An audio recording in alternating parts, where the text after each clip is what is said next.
Voilà, merci na bana nzambe nyonso. Na sengi bino pour s'abonner na RK Pro TV et pa ya mwana nga Rais Kangi. Donc pour s'abonner pa inaye RK Pro TV. Pour s'abonner ebele massivement de Tolobaka et pour na plus ba émission chrétienne mingi o nzamba sala makasi apesa makoki ya kochaka kati na bino bana nzambe batant oyo bokoki ko se retrouver na makambo nzambe. Donc na pesi bino directive bande konanga pour s'abonner na RK Pro TV et pas web bola na makambo nzambe nde bola. Tout ce qui est chrétien, donc des œuvres chrétiennes, pour la édification de l'église corps de Christ. J'insiste, RK Pro TV, pour s'abonner massivement pour nous retrouver par ya makamanza. Na mapari ya ngai mope ndiko na bino de la foi et koleka kuna et pas ya mwana biso Rais Kangi. Que le bon Dieu vous bénisse. FB International, Fiston Bassende, agence de fret maritime pour Paris en France, à destination de Kinshasa RDC. Tous vos colis, envoi express, envoi normal, conteneurs et autres. Confiance Nabisso na FB International, Fiston Bassende, en région parisienne, au 40 rue Jean Rossard, 77 380 Comble-la-Ville, en France. Contact, composé le plus 33 7 67 90 77 07. Et à Kinshasa RDC, votre contact au 72 avenue Maringa, commune de Kassavubu. Référence à Sosa Chaba. Téléphone plus 243 89 89 11 402. Le fret maritime. Ezali Mosala ya FB International. Fiston Bassende. Allez vite, vite. Mais alors, très vite, chez FB International, Fiston Bassende, qui salue, qui salue. Makasi nanga yezaliyo. Eza makasi na yotango lembi, azaliyo Yesu Masiya Nazareth. Suka oyaka, kolokota ngai. Celui le secours qui ne manque jamais dans la détresse.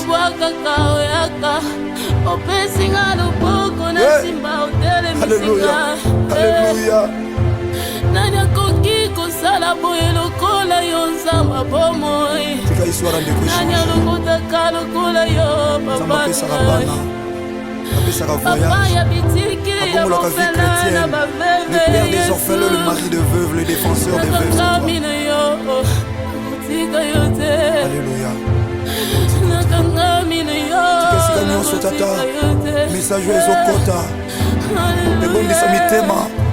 Alléluia. Ebondisa mitema ezoki. N'abandonnez donc comme votre assurance yaya à laquelle est attachée une grande rémunération. N'abandonnez pas. Mon CFC, mon Codef, chrétien, partout à travers le monde. Alléluia. Bana de la foi TV.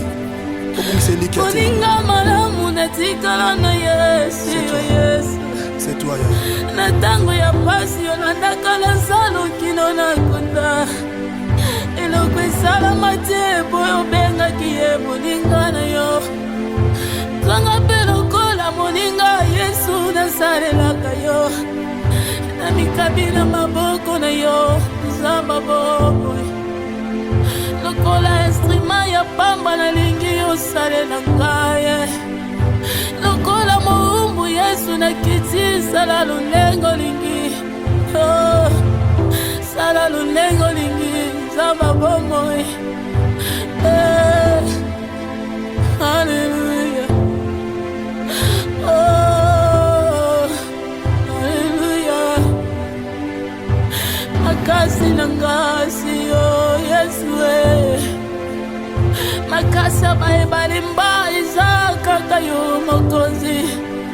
Elike yo basantu seyo Yesu Masiya. Hallelujah. Oh, Jésus, Jésus, Jésus, Jésus. Nalingaka yo ya solo yebi yango. Nakabela yo bolinge nanga yebi yango Yesu. Napekisa bolinge nanga na makambo mabe. Nakaba yango epana yo nzamba bomoi. Alléluia. Jésus. Makambo lekela mayele nanga tango nakanga kepana yo. atangai moko nasengi te Yesu. Tango nasesantaka nazalaka condamné abandonné. Oyaka lokola tata opesi elika emati lisusu. Nani aza lokola yo? Nani aza lokola yo? Yesu yo ndozali ndeko na bolingo na ngai Masiya. Yesu ndeko na bolingo na ngai Masiya. Nalingaka yo koleka baboti na ngai. Nalingaka yo koleka mobali na ngai. Nalela yo koleka bana yo kopesa ngai Yesu. Natika yo pona ninyango. Namoni tina tena koki kotika yo Masiya. Natika yo nakende wapi nzamba bomoi. Libanda na yo kufa nzambe na ngayo. Libanda na yo ezali libebi Yesu. Balongola yo te na bomoi na ngayo. Nokite ngayo nakobeba pambe. Kolongwa te pardon Yesu Masiya na bomoi na ngayo. Oh nakokufa pamba Yesu nikala libela evi na ngayo.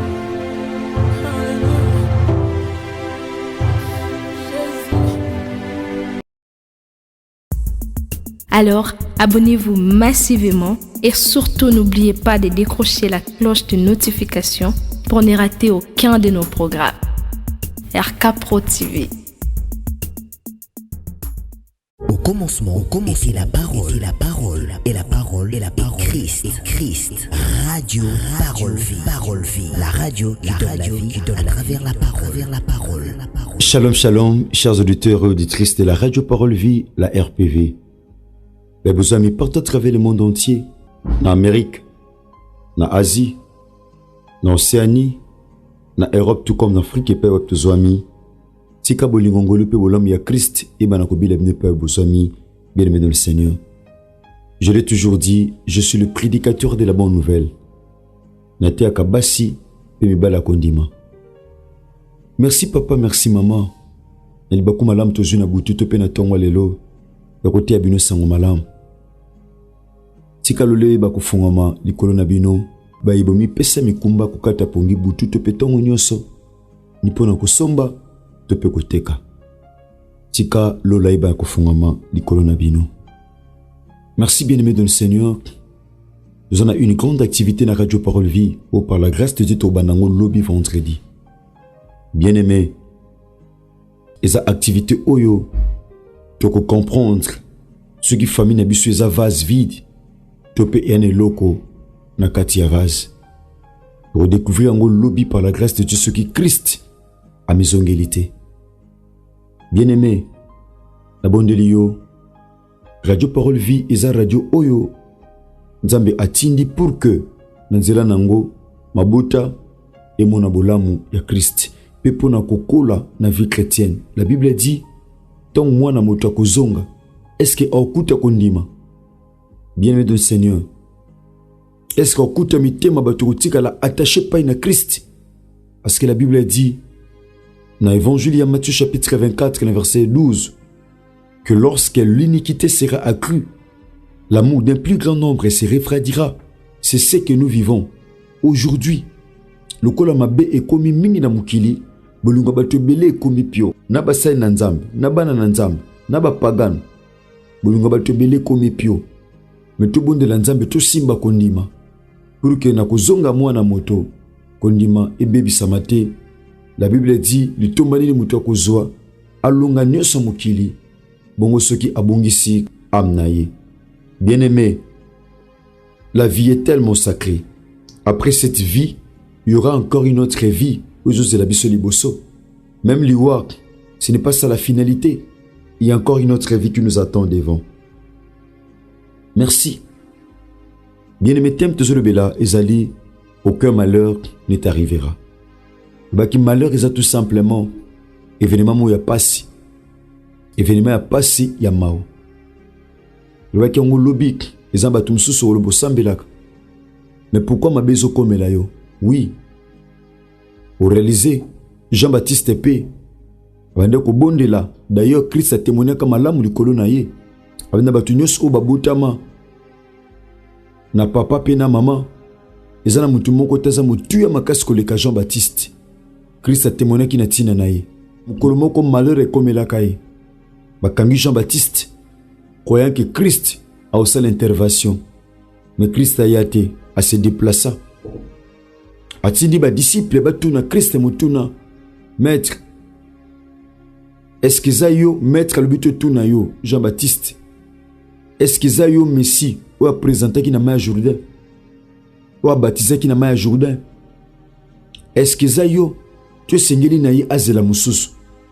Christ a pesa qui réponse boye bisay ba aveugle ba omona. Ba boiteux. Ba omona miracle ba otambula ba kufi ba oseko. Pourquoi? Parce que malheur est comme la qui est.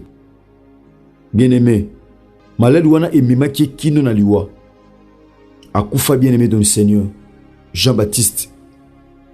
Muto Christ a témoigné malam na tina na bato nyoso botama na nzoto. Mais malheur est comme la qui est. La Bible dit le malheur atteint souvent les justes. Mon frère, c'est que j'aime. Mais l'Éternel l'en délivre toujours. Yaya. Le malheur peut arriver. Les problèmes peuvent arriver. Les inquiétudes peuvent arriver. Cher bien-aimé. Mais l'Éternel l'en délivre toujours. Je comme le comme problème. Pendant que vous gardez confiance et pas en Christ. Pendant que tu es la Christ et mon thème. Yaya. Kola ko délivrer de kakata onyos. Malheur atteint souvent. Mabek. Pasi. Et yaka mingi mingi. Souvent, il y a Lilo, et il y a après 2 mois, et il y a après 3 mois, après 5 mois, on a souvent. Mais toujours, ils ont lundi, ils ont mardi, ils ont mercredi. Malheur et la kabiso souvent. Mais délivrance, c'est toujours. Délivrance, ils ont lundi, mardi, mercredi, jeudi, vendredi, samedi, et dimanche. C'est ça toujours. Souvent, ils ont un malheur, mais toujours, ils ont délivrance dans le malheur eux comme les moutons. Merci papa, merci maman. Merci chers auditeurs de la Radio Parole Vie, la RPV. Elibaku malamu pesameli biso ya kokabula sango malamu na ngonga oyo par la grâce de Dieu. C'est vrai, tout le temps qui lobby. Tout le temps qui lobby dans le livre, il y a Psaume 91, dans le verset 10, et la Bible dit, bien-aimé dans le Seigneur, aucun malheur ne t'arrivera. Et aucun fléau ne s'approchera de ta tente. Pourquoi? Parce que Dieu dit, dans Jérémie chapitre 29, verset 11, je connais, Naïebi, je connais le projet que j'ai formé sur vous, sont les projets de paix et non de malheur. Naïebi, Ngai Nzambe, si maintenant ceux qui Nzambe bongisa pour nabiso projet ya kimia. Maintenant ceux qui Nzambe bongisa pour nabiso projet de paix. Bien-aimé, certains lingate tika biso to vivre en paix. En lingate tous en la bonne santé. En lingate tout en mono kubanga Nzambe. En lingate bien-aimé to itanga lilubana Nzambe. En lingate bien-aimé to appliquer. En lingate tout en conformément à la parole de Dieu. Diable en lingate. En lingate. Donc ce qui Nzambe sala pour nabiso projet à paix. C'est que Satan malheureusement comme la biso yaya parfois il a biso lokola épreuve. Pas moi en Nzambe malheur ezaka lokola épreuve. Épreuve c'est tout simplement dira on Nzambe olekisa mutu ozo sala confiance ozo talela ye dira on Nzambe olekisa mutu comme une école pour na mutu mona nkembo na suka. Bien-aimé, c'est ça l'épreuve. Yaya wana malheur yana forme épreuve.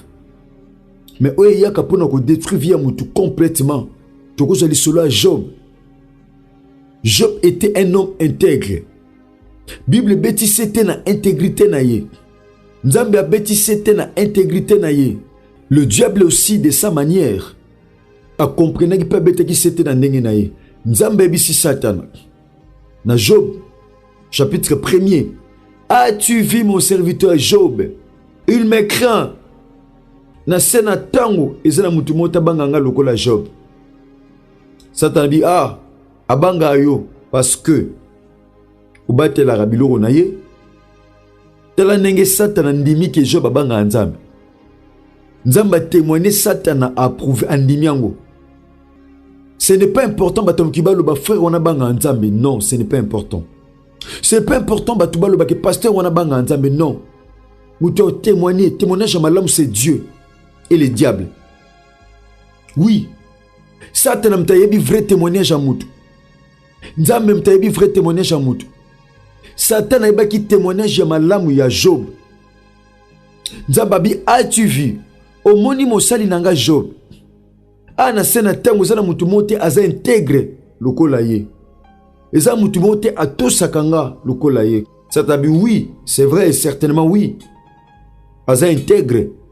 Abanga yo. Asala otinda ki asala. Pourquoi?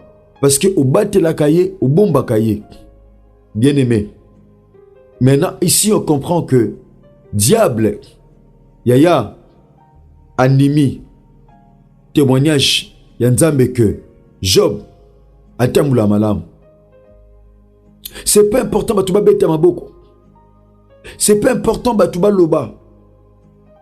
Oui, c'est vrai, batuba ko peut observer. Parce que l'homme regarde ce qui frappe les yeux, mais Dieu regarde le cœur. Nzamba mona mutema. Bien-aimé de le Seigneur. Nzamba mona mutema. Oh, ils ont frappé musu. Dieu n'a pas besoin de ça. Dieu voit plus les cœurs. Nzamba mona plus mutema. La Bible dit aucun malheur ne t'arrivera. Aucun fléau. Aujourd'hui, nous sommes frappés par les différents fléaux. Différentes pandémies, épidémies. Oyo, oyo te. Oyo wana te, tout ça. Yaya. Et ça ensemble, malheur. Ouais, ça monte pas un diable. Pour détruire l'humanité.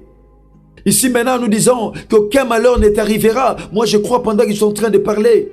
Que ma ben mon côté comme le ni na mo ni na butu. Parce que la Bible dit, le soleil ne te frappera point, ni la lune pendant la nuit. Oh! Que 1000 tombent à ton côté, 10 000 à ta droite, et tu ne seras jamais atteint. Aussi mamate, atteint 1000 baïna blobo comme mobali. Na lobo comme moi si. 10 000 na lobo comme mobali. Yaya, tu ne seras pas atteint. Aucun malheur ne t'arrivera. Ma belle comme l'autre, ça la Christ confiance. Pour ma belle comme l'autre, et s'engil au demeurer na abri. Ya oa l'équilikolo. Celui qui demeure sous l'abri du Très-Haut repose à l'ombre du Tout-Puissant. Pendant qu'aux alibande à abri, il y a Christ, bien-aimé, aux à la victime, il y a malheur. Combien de gens aujourd'hui, combien de chrétiens victimes, il y a malheur.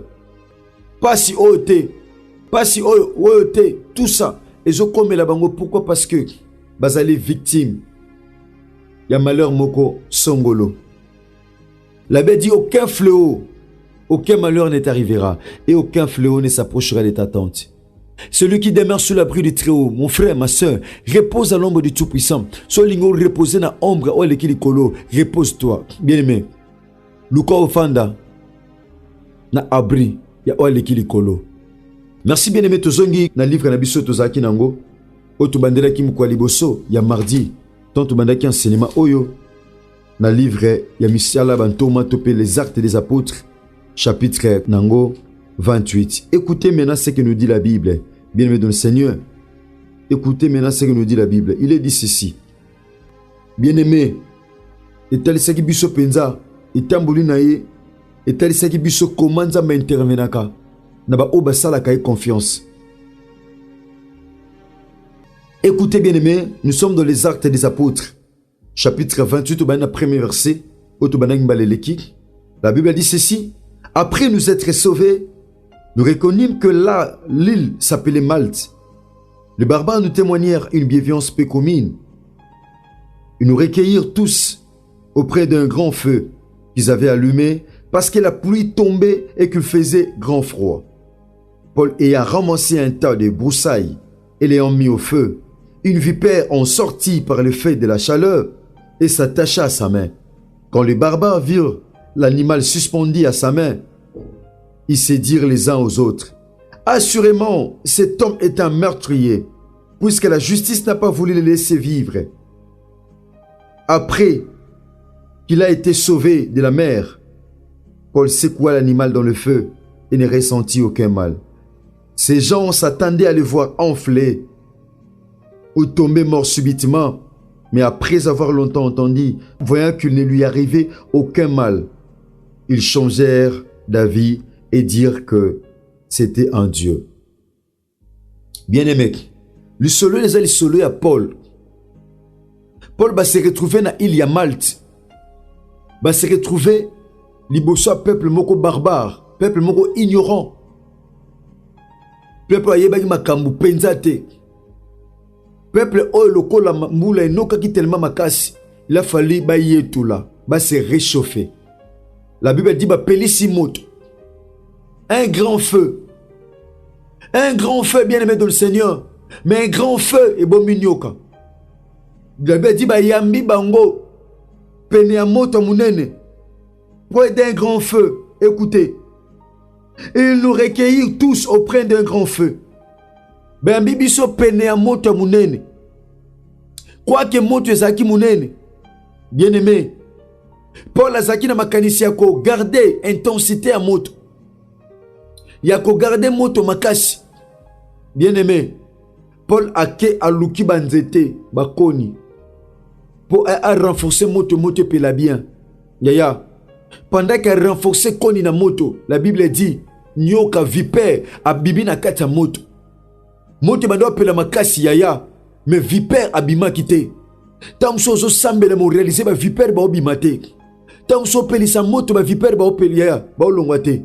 La pensée de Dieu est que on renforcer koni. Yaya, renforcer koni lobito au sambela.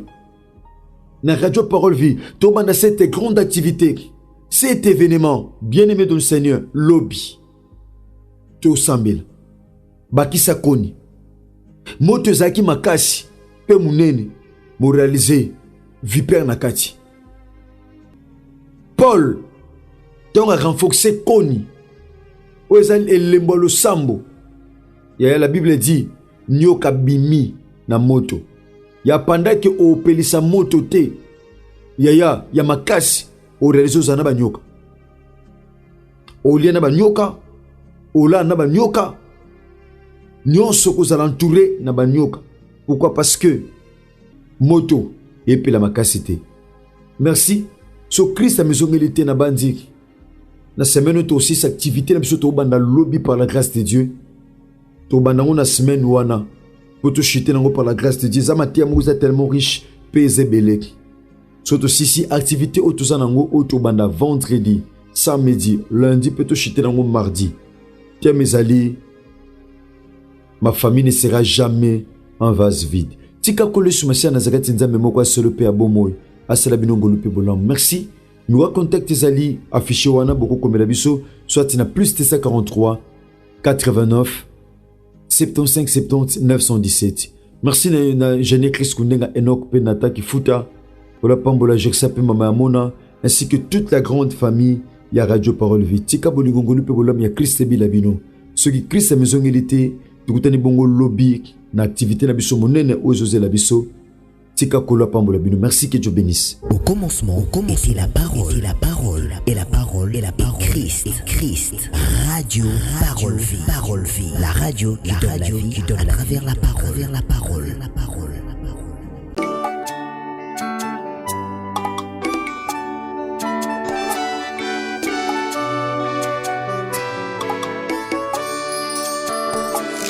Zilanza miena pasi emyangala simbeno lwazokyo kampa Zilanza miena pasi emyangala simbeno lwazokyo kampa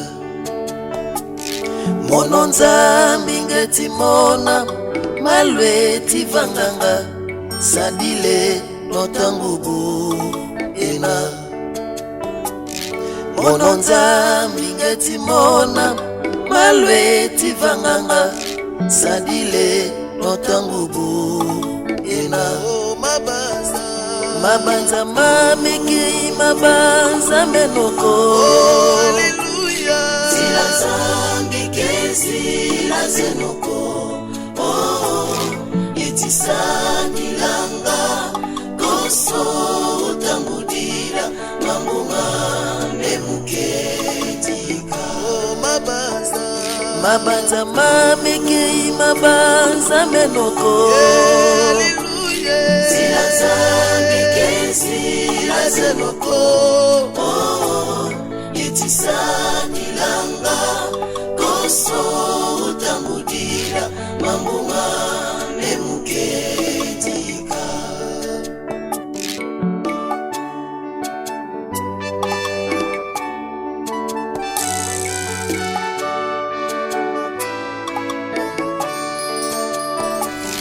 ngekwa dibundu mukya mawetita bonzambi kakena koko ngekwa dibundu mukya mawetita bonzambi kakena koko wetisola nzila iu nasadila tilanza bivo ya satana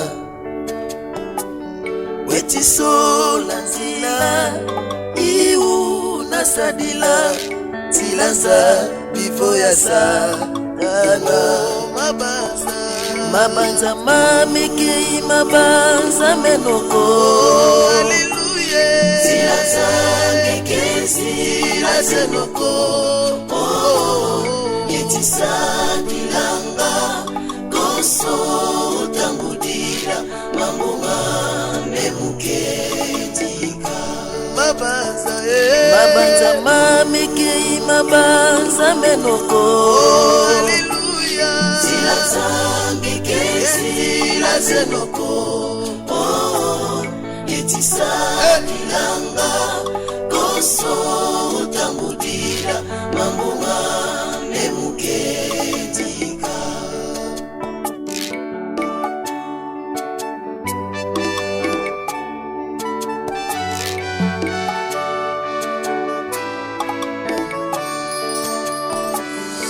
unapasi ngetita tata utondele umatanga ngetita tondele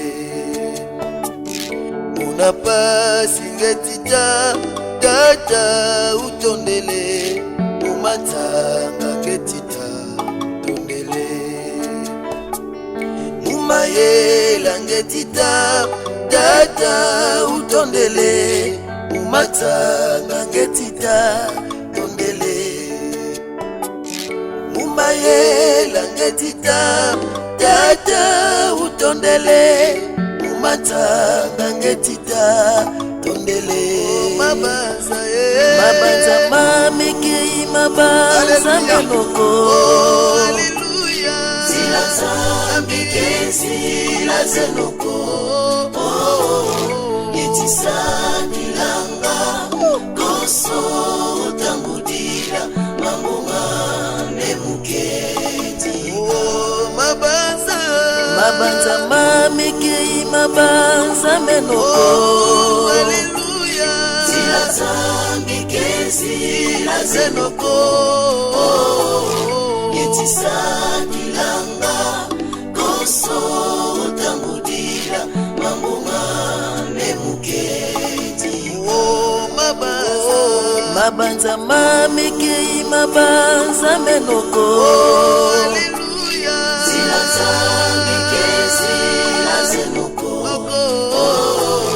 yetisani langa koso utangudira mambunga nemuketika mabanza mamiki mabanza menoko zila zambi kezi la zenoko Robo Shate Banderebo. Alléluia.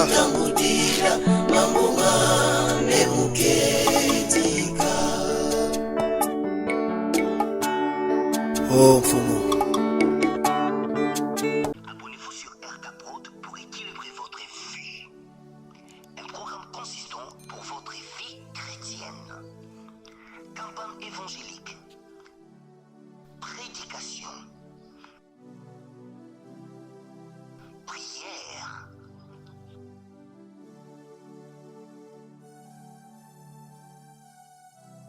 Enseignement biblique. Divertissement.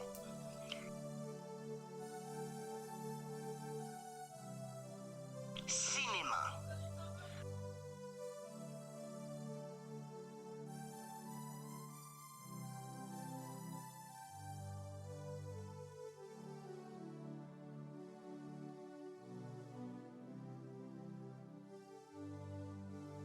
Musique. Alors, abonnez-vous et n'oubliez pas de décrocher la cloche des notifications pour être informé à tout moment. RK Pro TV.